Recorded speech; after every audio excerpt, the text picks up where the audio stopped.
Hello, my name is Melanie Abrahams, and I'm an independent literature curator, producer, and a mentor.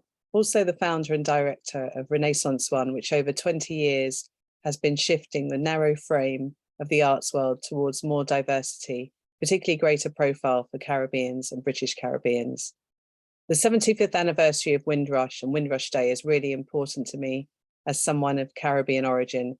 My Jamaican dad and my Trinidadian mum met in Notting Hill in the 1960s, a time when Caribbeans would go there for refuge, for a place they could call home, to be part of a growing community. And when we talk about the Windrush community, for me, we're talking about the Caribbean community, because it wasn't just the Windrush in terms of the way that people traveled. The Windrush is a symbol for something much bigger and profound, for many people's other stories and other boats too.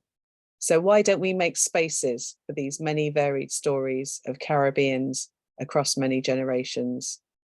I really think that the Windrush generation matters, as they're part of my everyday life, but also the Windrush generation and Caribbeans of many kinds have helped make Britain as it is today. They've given culture, knowledge, a sense of possibility. They've been practically of help in times of war and adversity.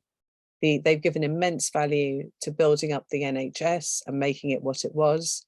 And let's not forget the strong values and the sense of style. If I had to choose a party to go to, I would choose a Caribbean party. There's also the aspect of the style of the West Indian front room. There's the aspect of the injection of mood and style that Caribbeans bring to a country that they have transformed in spite of the many challenges that people face. And this is an opportunity for us to give thanks to our grandparents, to our parents, and the families of friends and colleagues who made the voyage to England, who made England their home.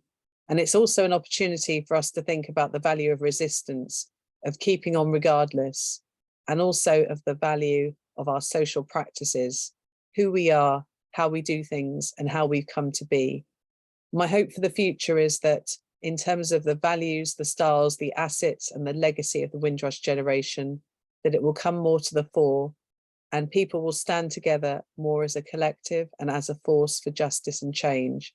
There's already a lot happening, and there's a lot that's taken place over generations. There's a history of movements, of protests, of activism, but also some of the everyday practice of Caribbeans and British Caribbeans, from the choices of food and cooking, to self-care in terms of adversity, to finding ways to switch up the mood.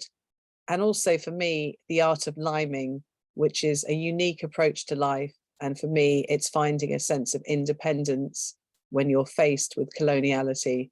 I love the art of liming. I love this aspect of going with the flow and going with my flow.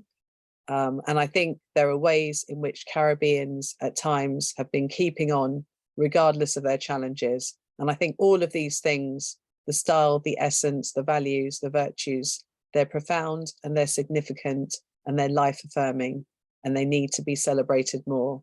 So here's to the Windrush generation, here's to Caribbeans and British Caribbeans, and here's to you.